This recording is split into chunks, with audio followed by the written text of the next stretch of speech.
ठीक इसी पल जब ये आवाज गूंज रही है और जो लोग हमें सुन रहे हैं उनका दिमाग इन शब्दों को प्रोसेस कर रहा है ना, तो सच में उनके दिमाग का फिजिकल शेप बदल रहा है। बिल्कुल बदल रहा है। न्यूरॉन्स के बीच लगातार नए कनेक्शंस बन रहे हैं। हाँ, और आज हम इसी पर एक बहुत ही गहराई से चर्चा करने वाले हैं। मतलब जरा सोचकर देखिए, क्या हो अगर कोई ये कहे कि दिन भर जो हम छोटी छोटी रील्स या शॉर्ट वीडियो स्क्रॉल करते हैं वो सिर्फ हमारा ध्यान नहीं भटका रहे हैं। ध्यान भटकाना तो बहुत छोटी बात हो गई इसके सामने। वही तो। असल में वो वीडियोस बायोलॉजिकली उन केमिकल्स को हाईजैक कर रहे हैं जिनकी हमें सच्ची खुशी महसूस करने के लिए जरूरत होती है। और ये एक ऐसा दावा है जो सीखने की पूरी प्रक्रिया को देखने का नजरिया ही पलट कर रख देता है। तो जो रिसर्च आज हमारे सामने है वो है 24 मार्च 2026 को तक्षशिला रिसर्च पेज पर पब्लिश हुआ शिवा नारायण का रिसर्च पेपर। इसका टाइटल है dopamine hijack versus Gyanpeeth state neuro learnographic analysis of mobile screening. बहुत ही दिलचस्प पेपर है ये।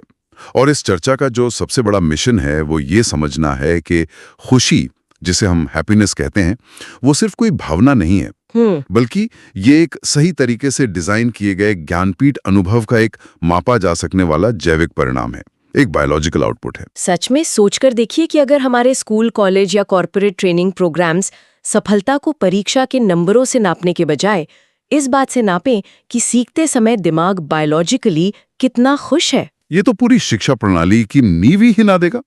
क्योंकि अभी तो पढ़ाई या ट्रेनिंग का नाम सुनते ही दिमाग में तनाव, रटने का दबाव और बोरियत आने लगती है। हम मान लेते हैं कि खुशी तो बस एक साइड इफेक्ट है जो शायद तब मिलती है जब रिजल्ट अच्छा आता है। लेकिन इस नए समाधान, मतलब इस ज्ञानपीठ अवस्था तक पहुंचने से पहले हमें बीमारी की जड़ को समझना होगा। बिल्कुल। हमारी मौजूदा शिक्षा प्रणाली बुरी तरह से संघर्ष कर रही है और सीखने वाले लगातार थका हुआ महसूस करते हैं। चलिए इसको थोड़ा खोलकर समझते हैं। रिसर्च में मौजूदा व्यवस्था को टॉकिंग स्कूल्स कहा गया है। मुझे अपने स्कूल के दिन याद आ रहे हैं जहां 40 मिनट तक टीचर बोलते थे और हम सिर्फ सुनते थे। और उस पूरे दिन में डोपामाइन का इकलौता स्पाइक तब मिलता होगा जब लंच ब्रेक की घंटी बजती थी। एकदम सही। तो ये जो मॉडल है जहां सिर्फ जानकारी थोपी जा रही है, ये असल में काम क्यों नहीं कर रहा? यहाँ जो सबसे रोचक बात है वो ये है कि ये टॉकिंग स्कूल्स का मॉडल इंसानी दिमाग की बायोलॉजी के एकदम खिलाफ काम करता है। कैसे? मतलब थोड़ा विस्तार से बताइए। देखिए, जब कोई सिर्फ चुपचाप बैठकर जानकारी सुन रहा होता है तो दिमाग में ज्ञान का कोई सक्रिय निर्माण यानी एक्टिव कंस्ट्रक्शन नहीं होता। इसे ऐसे समझिए कि दिमाग एक मांसपेशी की तरह है। हाँ, अगर मैं सिर्फ दूसरों को डंबल उठाते हुए देखूंगी तो मेरी मांसपेशियां थोड़ी ना मजबूत होंगी। बिल्कुल सही। पैसिव तरीके से सुनने पर दिमाग के न्यूरोकेमिकल रास्ते एक्टिवेट ही नहीं होते। इससे दिमाग में एक तरह का न्यूरोकेमिकल अकाल पड़ने लगता है। रहा हो। हाँ, कार चलेगी जरूर, लेकिन कभी अपनी पूरी क्षमता तक नहीं पहुंच पाएगी। और मुझे लगता है कि ये अकाल तब और भी भयंकर हो जाता है जब हम खालीपन भरने के लिए अपनी जेब से मोबाइल निकाल लेते हैं। पेपर में एक भारी शब्द इस्तेमाल हुआ है, डोपामाइन हाईजैक। मोबाइल स्क्रीन असल में एक कंजम्पशन लूप या उपभोग चक्र बनाती है। इसे एक बहुत ही आसान उदाहरण से समझते हैं। मान लीजिए किसी बच्चे को बहुत तेज भूख लगी है और उसे खाने में सिर्फ कैंडी या चॉकलेट दी जाए तो उसे तो बहुत मजा आएगा। हाँ, कैंडी तुरंत शुगर स्पाइक देगी, उसे बहुत अच्छा लगेगा, लेकिन उसका शरीर अंदर से कुपोषित रहेगा। मोबाइल फोन दिमाग के लिए उसी कैंडी की तरह है। अच्छा। मतलब जब कोई लगातार नोटिफिकेशंस चेक करता है या शॉर्ट वीडियोस देखता है तो दिमाग बिना किसी मानसिक मेहनत के बहुत तेजी से डोपामाइन रिलीज करता है। दिमाग को लगता है कि इसने कुछ बहुत बड़ा हासिल कर लिया है, जबकि असल में कोई नया ज्ञान या स्किल बनी ही नहीं है। बिल्कुल। और प्राकृतिक रूप से दिमाग को डोपामाइन तब मिलना चाहिए जब वो कोई मुश्किल काम पूरा करे। तो इसका मतलब है कि लगातार कैंडी खाने के बाद दिमाग को जो असली पोषण देने वाला खाना है, मतलब मेहनत से मिलने वाला ज्ञान, वो बहुत फीका और बोरिंग लगने लगता है। एकदम सटीक एनालॉजी है। जब मोबाइल बिना मेहनत के वो इनाम दे देता है तो दिमाग प्राकृतिक इनामों के प्रति एकदम सुन्न हो जाता है, असंवेदनशील हो जाता है। इसी मैकेनिज्म को समझाने के लिए शिवा नारायण के पेपर में एक लाइन है जो मुझे बहुत पावरफुल लगी। यदि आप मोबाइल पकड़ते हैं तो ज्ञान हस्तांतरण की किताब पीछे छूट जाएगी। बहुत ही गहरी बात है। लेकिन रुकिए, यहाँ मेरे दिमाग में एक सवाल आ रहा है। आज के समय में तो बहुत सारी पढ़ाई मोबाइल पर ही हो रही है। एजुकेशनल एप्स हैं, ट्यूटोरियल्स हैं, तो क्या हर तरह का मोबाइल यूज हाईजैक है? ये एक बहुत जरूरी अंतर है जो हमें समझना होगा। हाईजैक डिवाइस से नहीं होता, हाईजैक होता है स्पीड ऑफ रिवॉर्ड से, यानी इनाम मिलने की गति से। स्पीड ऑफ रिवॉर्ड मतलब जब कोई इंसान मोबाइल पर कोई जटिल कोडिंग ट्यूटोरियल देखकर खुद कोड लिख रहा है तो वो मेहनत कर रहा है, लेकिन समस्या तब होती है जब वही डिवाइस हाई फ्रीक्वेंसी एंटरटेनमेंट देने लगता है। वो जो एल्गोरिदम होते हैं जो हर कुछ सेकंड में नया उत्तेजक कंटेंट परोसते हैं। हाँ, किताब पढ़ने में धैर्य चाहिए, शब्दों को दिमाग में विजुअलाइज करना पड़ता है, जो एक धीमी प्रक्रिया है। मोबाइल उस विजुअलाइजेशन की मेहनत को ही खत्म कर देता है। यहाँ बात सच में दिलचस्प हो जाती है। अगर मोबाइल फोन की कैंडी हमारे दिमाग को कुपोषित कर रही है और टॉकिंग स्कूल्स का पैसिव लेक्चर उसे बोर कर रहा है, तो सही भोजन क्या है? इसी सही भोजन को रिसर्च ज्ञानपीठ अवस्था या ज्ञानपीठ स्टेट का नाम देती है। लेकिन ईमानदारी से कहूं तो क्लासरूम या किसी कॉर्पोरेट ट्रेनिंग में अचानक न्यूरोकेमिकल्स और हार्मोन्स की बात करना बहुत ज्यादा मेडिकल नहीं लगता। हम शिक्षा को एक लैब एक्सपेरिमेंट की तरह क्यों देख रहे हैं? अगर हम इसे बड़े पैमाने पर देखें तो हम पाएंगे कि हम मनोविज्ञान को जीव विज्ञान से अलग कर ही नहीं सकते। वो कैसे? जब कोई कहता है कि मुझे ये विषय समझ नहीं आ रहा है, तो ये सिर्फ एक विचार नहीं है, ये दिमाग में रसायनों के खास पैटर्न का परिणाम है। अच्छा, ज्ञानपीठ अवस्था कोई रहस्यमय दार्शनिक विचार नहीं है, बल्कि ये एक अनुकूलित न्यूरोकेमिकल सद्भाव है। इसमें 4 मुख्य न्यूरोट्रांसमीटर्स एक साथ मिलकर एक सिम्फनी की तरह काम करते हैं। तो चलिए इस सिम्फनी के साजों को समझते हैं। सबसे पहले उसी डोपामाइन की बात करते हैं जिसे अभी हमने मोबाइल के संदर्भ में विलेन बनाया था। प्राकृतिक रूप से ये सीखने में क्या करता है? प्राकृतिक रूप से डोपामाइन असल में मोटिवेशन या प्रेरणा का रसायन है।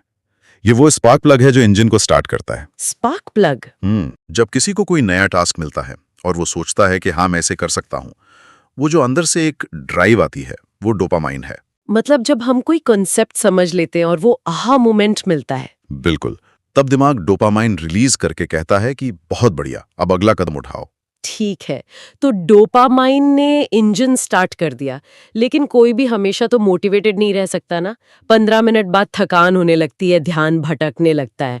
उस वक्त कौन सा रसायन काम आता है? वहीं पर हमारा दूसरा रसायन एंट्री लेता है, सेरोटोनिन। सेरोटोनिन एक तरह का कूलेंट या स्टेबलाइजर है जो इंजन को ओवरहीट होने से बचाता है। हाँ, डोपामाइन आपको काम शुरू करवाता है, लेकिन सेरोटोनिन आपको उस काम में टिकाए रखता है। ये भावनात्मक स्थिरता लाता है। जो इंसान 1 घंटे तक लगातार डीप वर्क कर पा रहा है, मतलब उसका सेरोटोनिन संतुलित है। एकदम सही।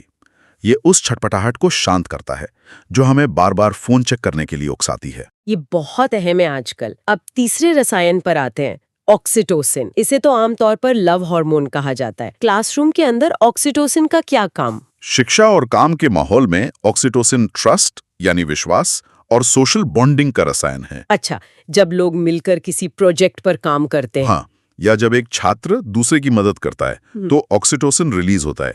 ये दिमाग को संकेत देता है कि मैं यहाँ सुरक्षित हूँ, मैं सवाल पूछ सकता हूँ। मतलब बिना ऑक्सीटोसिन के क्लासरूम सिर्फ अजनबियों की एक भीड़ है। बिल्कुल, जहाँ हर कोई सिर्फ अपने लिए लड़ रहा है। ये तो कलेक्टिव इंटेलिजेंस का आधार हो गया। और आखिरी है एंडोर्फिन्स। मैंने सुना है धावकों को रनर्स हाई मिलता है एंडोर्फिन्स की वजह से, पर पढ़ाई में तो हम दौड़ नहीं रहे होते। शारीरिक दौड़ नहीं, लेकिन मानसिक दौड़ तो होती है। एंडोर्फिन्स असल में शरीर के प्राकृतिक दर्द निवारक हैं। Pain killers. हाँ, जब कोई बहुत ही कठिन गणित की समस्या सुलझा रहा होता है तो दिमाग पर भारी संज्ञानात्मक दबाव पड़ता है। ये एक तरह का मानसिक दर्द है। और जब वो समस्या अचानक सुलझ जाती है तब दिमाग एंडोर्फिन्स का एक सैलाब छोड़ता है। वो जो गहरी राहत मिलती है वो एंडोर्फिन है। ये इंसान के अंदर लचीलापन पैदा करता है ताकि अगली बार वो जल्दी हार न माने। तो इस सब का आखिर मतलब क्या है? मैं समझ गई कि डोपामाइन इंजन स्टार्ट करता है, सेरोटोनिन उसे लंबी दूरी तक चलाता है, ऑक्सीटोसिन सही यात्रियों के साथ तालमेल बनाता है और एंडोर्फिन्स झटके सहने की ताकत देते हैं। बहुत ही अच्छे से समराइज किया आपने। लेकिन एक आम टीचर, कोई न्यूरोसाइंटिस्ट तो है नहीं, वे अपने छात्रों के दिमाग में इन रसायनों को कैसे ट्रिगर कर सकते हैं? इसके लिए रिसर्च एक बहुत ही व्यावहारिक फ्रेमवर्क पेश करती है जिसे लर्नोग्राफी और ब्रेन पेज क्लासरूम कहा गया है। इसका बुनियादी सिद्धांत है पैसिव कंजम्पशन बंद करो और एक्टिव कंस्ट्रक्शन शुरू करो। मैंने पेपर में पढ़ा कि इसमें सबसे पहला कदम है ब्रेन पेज कंस्ट्रक्शन। अब ये सिर्फ नोट्स बनाने से अलग कैसे है? सिर्फ कॉपी करने में दिमाग की कोई खास मेहनत नहीं लगती। ब्रेन पेज कंस्ट्रक्शन का मतलब है जब सीखने वाला नई जानकारी को समझकर उसे अपने खुद के तरीके से अपने शब्दों में कागज पर उतारता है। जब हाथ, आंख और दिमाग एक साथ मिलकर कुछ बनाते हैं। हाँ, और जब वो अपनी आंखों से अपनी मेहनत का ठोस नतीजा देखता है तो दिमाग तुरंत डोपामाइन रिलीज करता है। समझ गई।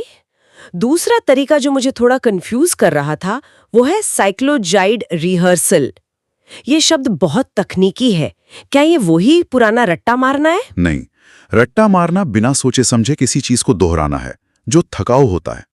साइक्लोजाइड रिहर्सल एक लयबद्ध और व्यवस्थित प्रक्रिया है, जैसे संगीतकार का रियाज। बिल्कुल। जब स्पष्ट स्ट्रक्चर के साथ प्रैक्टिस की जाती है तो दिमाग का कॉग्निटिव लोड कम हो जाता है। दिमाग को पता होता है कि आगे क्या आने वाला है। और इस पूर्वानुमान से स्ट्रेस कम होता है और सेरोटोनिन स्थिर होता है। क्या बात है ना? तीसरा तरीका जो मुझे सबसे ज्यादा प्रैक्टिकल लगा वो है रेसिप्रोकल लर्नोग्राफी या छोटे शिक्षक, जहां छात्र एक दूसरे को पढ़ाते हैं। और ये सीधे ऑक्सीटोसिन को ट्रिगर करता है। जब सीखने वाले छोटे समूहों में बढ़ जाते हैं तो वो सिर्फ जानकारी नहीं बांट रहे होते, वे एक रिश्ता बना रहे होते हैं। और अगर समझाने वाले से गलती होती है तो दूसरा उसे बिना डरे सुधारता है। हाँ, ये उस हायरार्की को तोड़ देता है जहां सिर्फ टीचर ही ज्ञान का स्रोत होता है। और मैं शर्त लगा सकती हूँ कि जब कोई छात्र किसी दूसरे को मुश्किल कॉन्सेप्ट समझा लेता है तो जो मेहनत लगती है उससे एंडोर्फिन्स भी रिलीज होते होंगे, जिसे टास्क बेस्ड प्रॉब्लम सॉल्विंग कहा गया है। एकदम सही पकड़ा आपने। तो देखिए, किसी भी टीचर को ब्लड टेस्ट करने की जरूरत नहीं है। उसे बस क्लास का माहौल ऐसा बनाना है जहां बच्चे खुद लिखें, रिहर्सल करें और एक दूसरे को सिखाएं। लेकिन यहाँ एक पेच है। विज्ञान का एक नियम है कि जिसे मापा नहीं जा सकता उसे इंजीनियर नहीं किया जा सकता। बिल्कुल।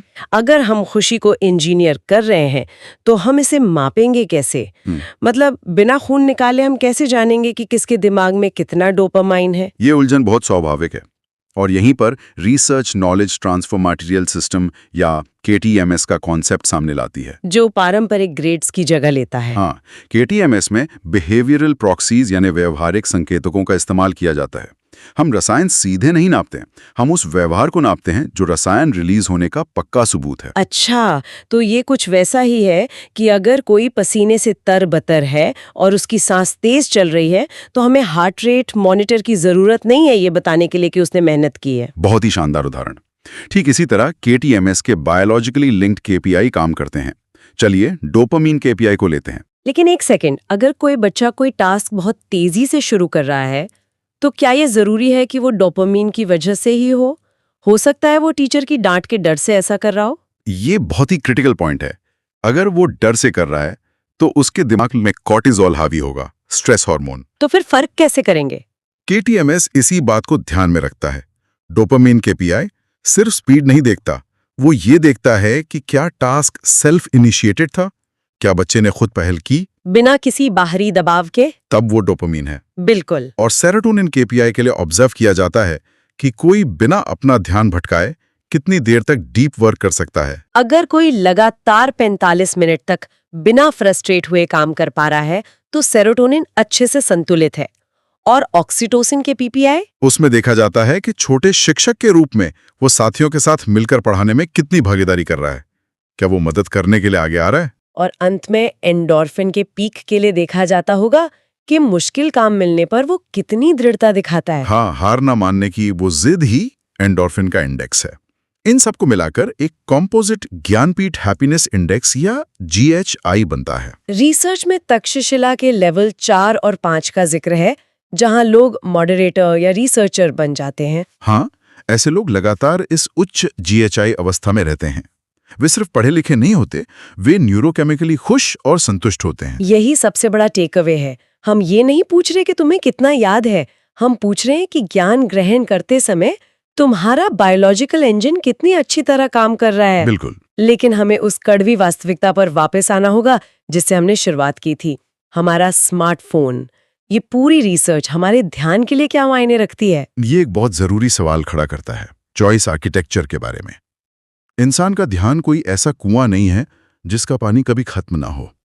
सीमित संसाधन है। और आज हमारे सामने दो विकल्प हैं। एक तरफ ज्ञान हस्तांतरण की किताब है जो डिमांडिंग है, ये फोकस मांगती है, लेकिन अंत में गहरी संतुष्टि देती है। और दूसरी तरफ मनोरंजन का मोबाइल है जो कोई मेहनत नहीं मांगता, बस तेज उत्तेजना और आर्टिफिशियल डोपामाइन देता है। अगर हम बार बार मोबाइल का डोपामाइन चुनते हैं तो हमारा दिमाग छोटे और टूटे हुए ध्यान चक्रों का आदी हो जाता है, फ्रैगमेंटेड अटेंशन। मतलब हाई क्वालिटी लर्निंग और हाई फ्रीक्वेंसी एंटरटेनमेंट एक साथ नहीं रह सकते।